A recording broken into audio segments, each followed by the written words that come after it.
Anacapa. Well, hello. Hello, Bonnie. Welcome. Hi, Dave. We have our sail and kayak campers as well as our general visitors. All right. Well, welcome, everybody.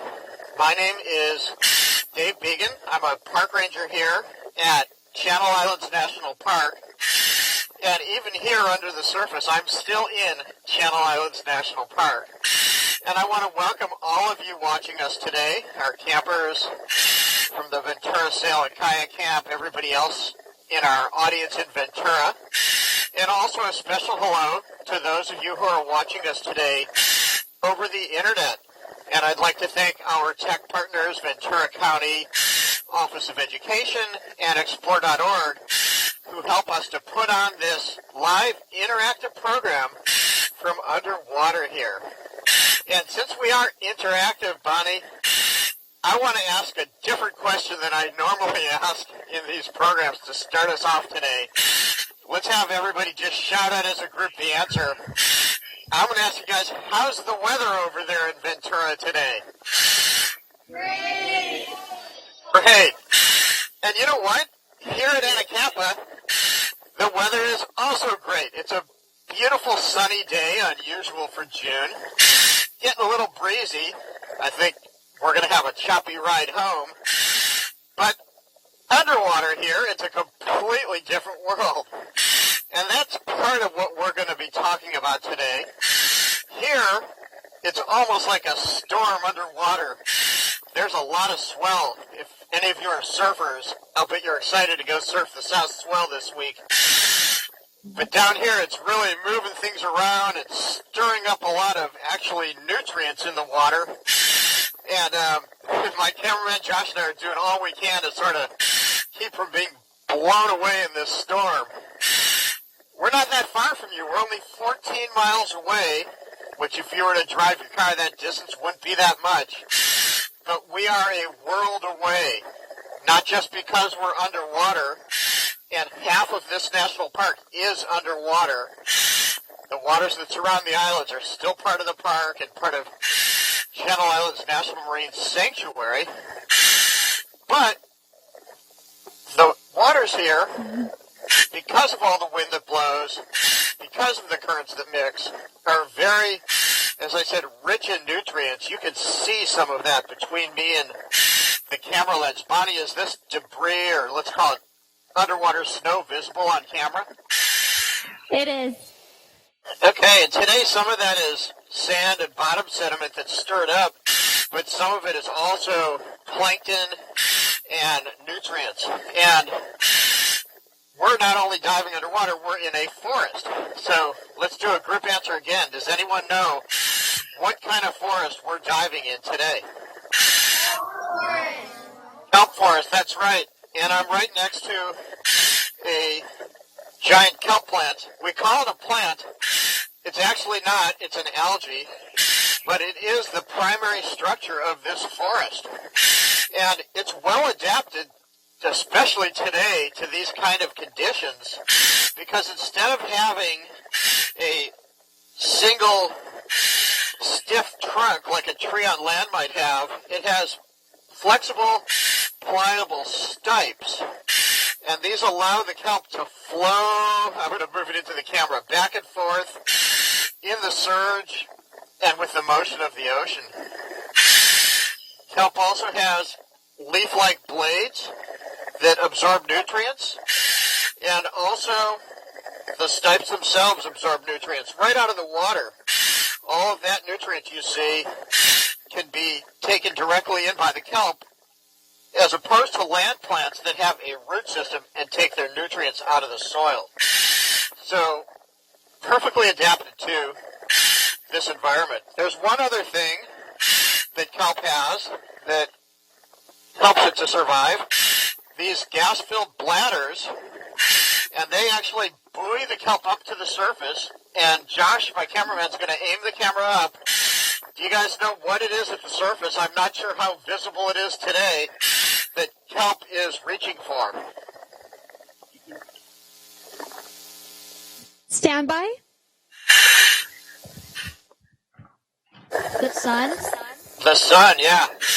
I'm not sure how much of it's shining through, but kelp uses sunlight, photosynthesizes, and draws energy from the sun into the kelp forest, and it actually is the beginning of a web of life that relies on kelp itself for food, for habitat, shelter, and survival. And so hopefully today, we're a live program. We never know what we're going to see, but hopefully today we'll see some of the animals that rely on the kelp forest for their existence. Now, this kelp forest we're in is a very special kelp forest. It actually has been protected as a marine reserve for over 30 years now. And so what we see here in this particular kelp forest at Anacapa Island is a much more naturally functioning kelp forest and ecosystem than in other areas, even in this national park, where fishing is permitted. So, Josh, why don't we make our way over this direction? We'll head over to the wall, and we'll see if we can find some of the animals that live here. And while we're doing that, Bonnie, do any of our campers have a question for us?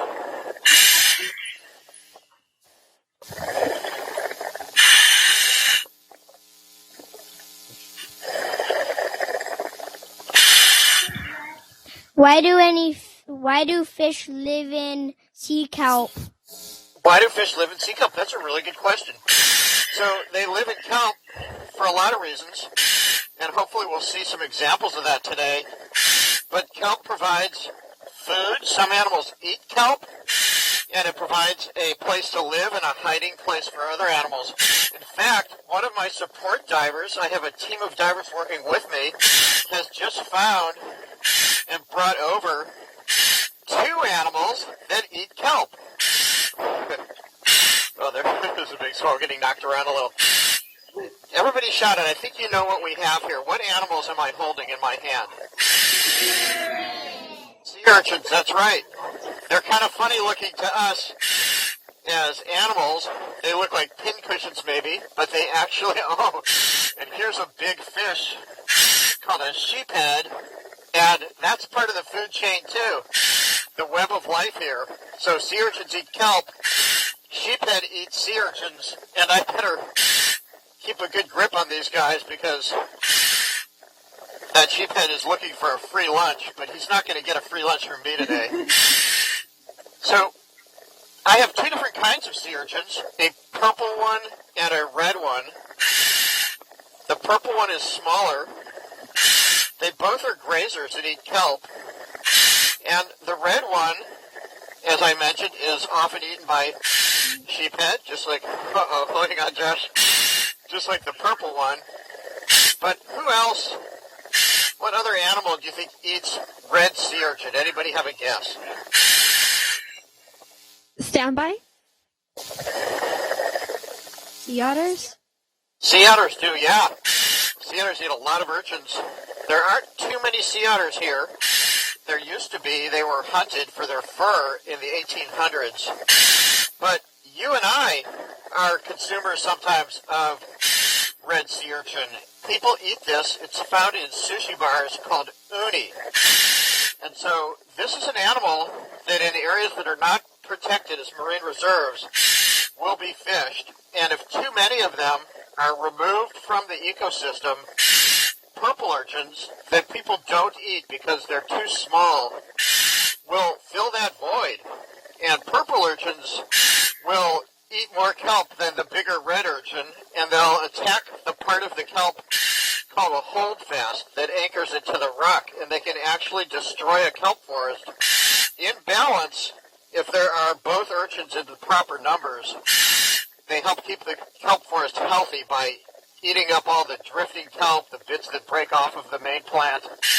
But if they get out of balance, then that sheephead keeps coming back. You're not getting a free lunch today. If they get out of balance, this whole kelp forest could disappear. No. So I'm actually going to call in, that's funny, Diver Dan, and give these urchins back to him because he's going to no to the sheephead too. He's going to wedge those back into a crevice where they'll be nice and safe so that that sheephead, if it wants lunch, it's going to have to go get it itself the natural way. But that's a great example of animals that eat kelp and rely on the kelp forest for survival, and one example of how some of our activities can alter that balance and completely change the kelp forest. Now, I see my divers have been active. Another diver helping us today, Vahagen, has found everybody shout it out, this is something we all know, crab. And this is called a sheep crab. I'm going to let Vahagen hold it because, honestly, I'm a little bit afraid of these crabs. Look at these pinchers here. I don't want to get on the wrong end of those. And a sheep crab also relies on the kelp forest. It's a predator and a scavenger. It'll eat things it finds on the bottom, small crustaceans. But look how well it's camouflaged. And Vahagen is going to put it down onto the understory, and we'll see if Josh can follow it a little bit as it sort of slowly makes its way. This is what they do during the day. They'll just kind of wander around the bottom. But do you notice how it's camouflaged in? And that's to help it to survive and not become food for another animal.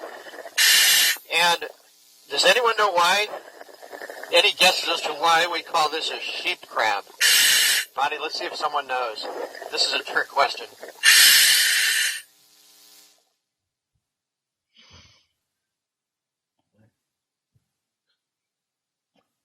No answers? Can you help us? Yeah, not really. I don't know why it's called a sheep crab. Think about this. We just saw a sheephead, fish, and a sheep crab, and none of us seem to know why sheep is such a popular name for these sea animals. So that was just a trick question. It's a animal, though, that does rely on the kelp forest, part of the balance of life here. Now, people also eat crab, but crabs could be affected by other things than fishing, just like most of the sea life here. And can any of you think of maybe what another threat might be besides fishing more than we should to the kelp forest? What else might threaten the life down here, even though we're in a reserve?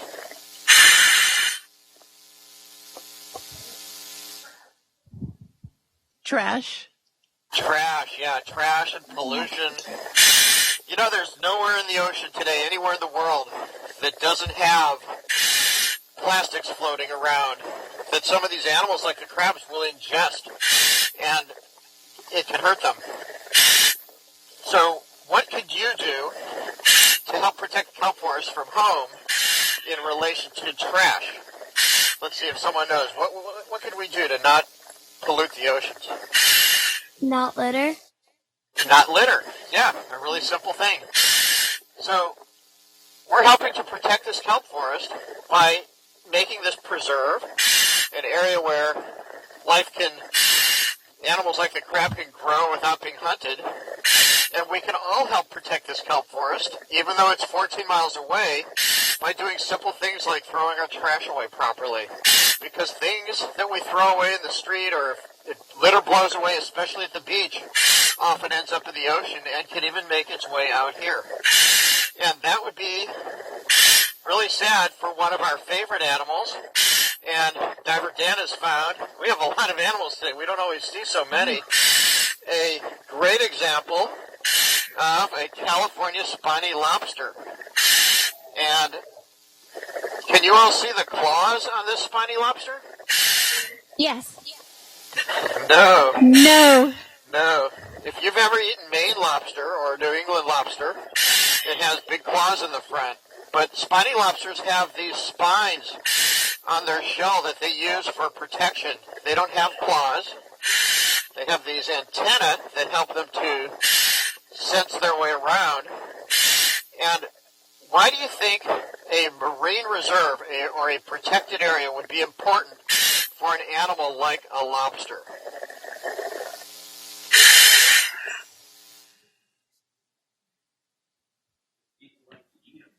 Stand by, Dave. Okay. people like to eat them. Exactly. So this goes back to maybe a more popular animal to eat than a sea urchin. But people love to eat lobsters. Their tails, it's a little bit, I don't want to harm this lobster, but their tails have a lot of flesh. It's a little hard to see with my glove in the way. And but this lobster, because it's in a marine reserve, won't be hunted, and it will be allowed to grow larger than most of the lobster in areas where fishing is allowed. And that's really important because look at these bright orange, this cluster of bright orange things under its tail. Does anybody have a guess what this lobster is carrying around? That's an unusual thing to see on a lobster. Eggs. Eggs, that's right. So this is a female. These are all eggs, thousands and thousands of eggs. And she tucks them in her tail and will protect them. And this lobster can grow quite large here. And you know what's interesting about animals in the ocean, in particular the lobster, but many others, the older and larger they get, the more eggs and the more offspring they produce. So having a reserve where lobsters can grow larger is not only important to help have big lobsters, but it's important to have lobsters at all. Because when those eggs hatch, the larvae will float way out to sea and then back into the coast, all up and down the coast, in areas inside and outside of the reserve. So this lobster, and I'm going to give it back to Dan, and he's going to actually put that lobster back into a hole, the exact same spot that we found that lobster in. I wasn't with him when he got it. I don't know where it is, but that's what we do because we want to show you the animals of the kelp forest and describe to you how important marine reserves like this are to help protect the diversity here. We've already seen a few of the keystone animals of the kelp forest. And so we're going to put that lobster back in a nice safe place, and it's going to hatch those babies, she will, and help to populate lobsters all up and down the coast. So another great example, and I can't believe how lucky we are today. Look at all these fish here, Josh, these little blacksmiths swimming around. Wow. Even though the visibility is stirred up and a little bit poor today with the swell, there's just an incredible amount of life and diversity here. And while Josh is showing you the blacksmith,